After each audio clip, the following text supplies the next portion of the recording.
Welcome to Alam mechanical master channel. आप सभी का आलम मैकेनिकल मास्टर चैनल में स्वागत है। आज का टॉपिक है difference between toughness and hardness. तो पहले हम एक स्केच को समझेंगे कि ब्रिटलनेस और टफनेस क्या चीज़ है। हम यहाँ हैमरिंग कर रहे हैं बेसिकली। जब हैमरिंग कर रहे हैं तो ये स्ट्रिप है बेसिकली, तो इस स्ट्रिप को हैमरिंग करके ये ब्रेक नहीं हो रहा है। यहाँ पे क्यों नहीं हो रहा है ब्रेक, इसको समझेंगे। फिर इसी चीज़ को, ये स्ट्रिप यहाँ लगा हुआ है और इसको हैमरिंग कर रहे हैं तो यहाँ पे क्या हो रहा है, ब्रेक हो जाता है। तो इसका मतलब क्या हुआ कि ये मटेरियल और ये मटेरियल डिफरेंट प्रॉपर्टीज़ है। इसका मतलब इस मटेरियल का और इस मटेरियल का प्रॉपर्टीज़ डिफरेंट है, जिसकी वजह से ये ब्रेक नहीं होता है और ये ब्रेक हो जाता है। तो ये ब्रिटल मटेरियल हो गया और ये टफ मटेरियल हो गया।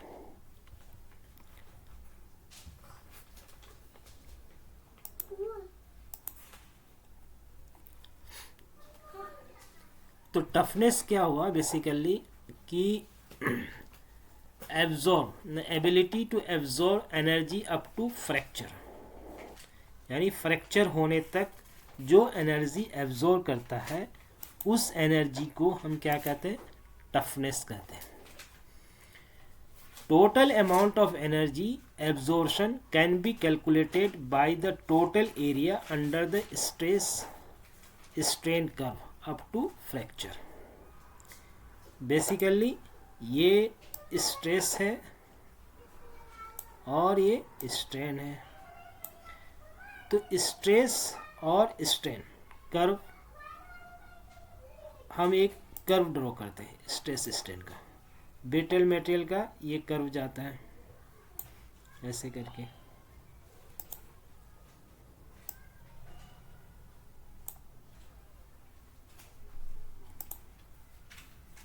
यूं ब्रिटल मटेरियल। डक्टाइल मटेरियल का कर्व, ये मटेरियल डक्टाइल कर्व है। तो इसके अंदर ये जो एरिया है, ये जो एरिया कैलकुलेट हुआ, क्योंकि फ्रैक्चर तक, up to fracture, up to fracture, ये अप टू फ्रैक्चर तक, ये जो एरिया है स्ट्रेस मल्टीप्लाई बाई स्ट्रेन, ये जो एरिया आया वो एरिया टफनेस कहलाएगा। उसी तरह से हमारा ये डक्टाइल मटेरियल का है, ठीक है, डक्टाइल। तो इसके बीच में जो आ रहा है ये एरिया, ये जितना भी एरिया आ रहा है,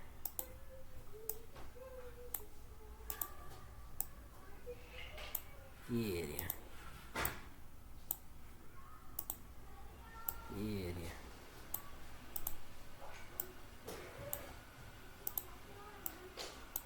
ये एरिया, जितना एरिया है, ये एरिया जितना कैलकुलेट हुआ, ये एरिया कैलकुलेटेड एरिया क्या है, अमाउंट ऑफ एनर्जी एब्जॉर्प्शन, किसका, उस मटेरियल का। तो ये टफनेस है basically, stress strain up to fracture. यहाँ बेसिकली यहाँ फ्रैक्चर होगा, यहाँ फ्रैक्चर अप टू फ्रैक्चर तक।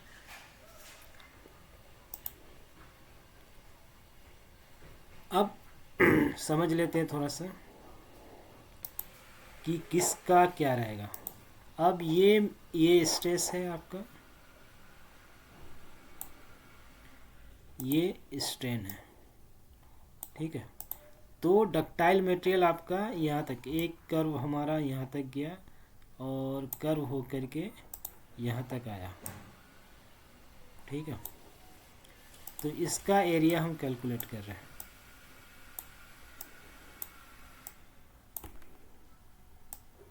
इसका एरिया कैलकुलेट कर रहे हैं। तो आप ये देखेंगे कि यहाँ तक तो आया हाई स्ट्रेंथ, यानी स्ट्रेस ज़्यादा है, स्ट्रेंथ। अब लो डक्टिलिटी, लो डक्टिलिटी का मतलब यहाँ के बाद उसने एलोंगेशन नहीं हुआ, बेसिकली यहीं ये ब्रेक हो गया। तो अब लॉ टफनेस क्यों हो गया, एरिया देखेंगे तो ये कैलकुलेट होकर के लॉ एरिया आ गया, यानी कि लॉ एब्जॉर्प्शन हो गया, एनर्जी हो गया। अब उसी तरह से हम यहाँ जाते हैं इस वाले एरिया में, इस वाले कर्व को समझते हैं। ये वाले कर्व में आप देखेंगे कि स्ट्रेंथ तो हाई है यहाँ तक और हाई डक्टिलिटी है, यानी कि ब्रेक नहीं हो रहा जल्दी, फिर एलोंगेशन होते होते होते यहाँ जा कर के ब्रेक हो रहा है। इसका एरिया आप कैलकुलेट करेंगे, ये एरिया ये एरिया ये एरिया ऐसे करके, तो ये भी हाई टफनेस आया, क्योंकि एरिया ज़्यादा हो गया, स्ट्रेस इनटू स्ट्रेन, तो ये हाई टफनेस, ये लो टफनेस। इसी तरह से आप ये देखेंगे कि ये वाला कर्व ऐसे गया और यहाँ आके ब्रेक हो गया, डक्टिलिटी हाई है और स्ट्रेंथ लो है, बट जब एरिया कैलकुलेट करेंगे इसका ऐसे करके ये एरिया तो जो एनर्जी एब्जॉर्प्शन हुआ वो कम हो गया, तो ये लो टफनेस हो गया, लो टफनेस।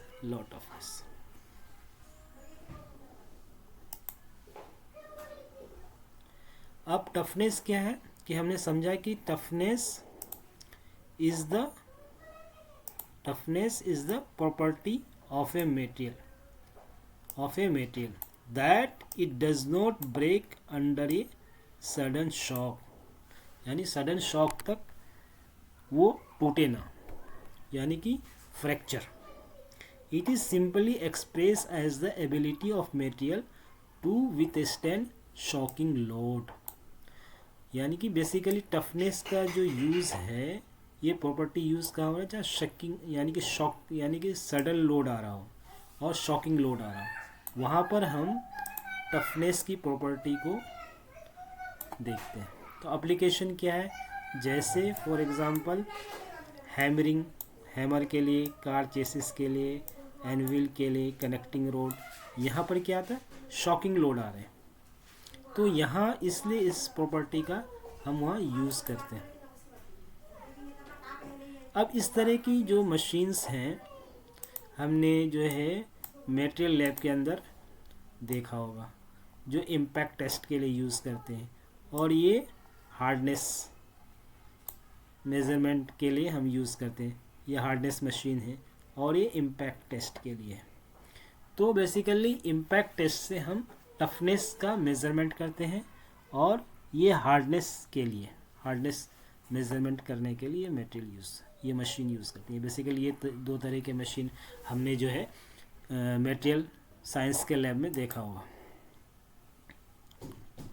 अब हार्डनेस के लिए इस तरह के बॉल्स और 120 डिग्री का एंगल्स वाले टिप डायमंड, स्फेरिकल डायमंड देखें। अब हार्डनेस के लिए हमारे पास कौन कौन से मेथड हैं, एक ब्रेनल हार्डनेस है, रॉकविल हार्डनेस है, विकर्स, ये सारे मेथड हैं हार्डनेस कैलकुलेट करने के लिए।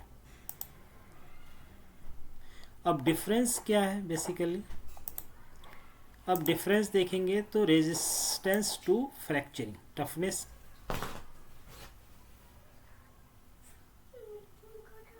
के लिए जो है टफनेस क्या हुआ, फ्रैक्चर, यानी कि फ्रैक्चर क्या था कि जैसे हमने स्ट्रेस स्ट्रेन कर्व को देखा, स्ट्रेस स्ट्रेन कर्व था, ठीक है, स्ट्रेस स्ट्रेन कर्व था, तो ये कर्व ऐसे करके यहाँ जाके ब्रेक हो रहा था, यहाँ जाके ब्रेक हो गया, तो यहाँ तक का जो एनर्जी था एब्जॉर्प्शन, वो हम टफनेस में कैलकुलेट कर रहे थे, ठीक है।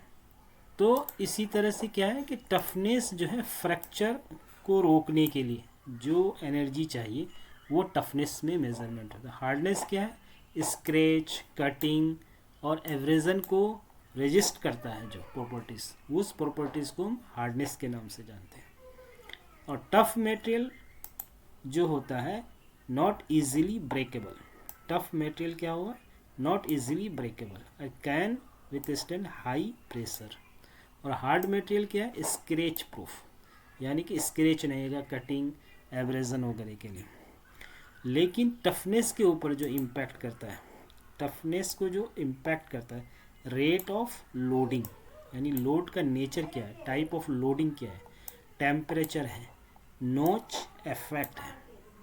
और हार्डनेस को effect bye strength plasticity of the material. It is measured by the impact toughness, notch toughness and fracture toughness. It is measured by Rockwell hardness, Brinell hardness, Vickers hardness। ये सारा method है जिससे कि हम hardness को measure करते हैं। Thank you very much.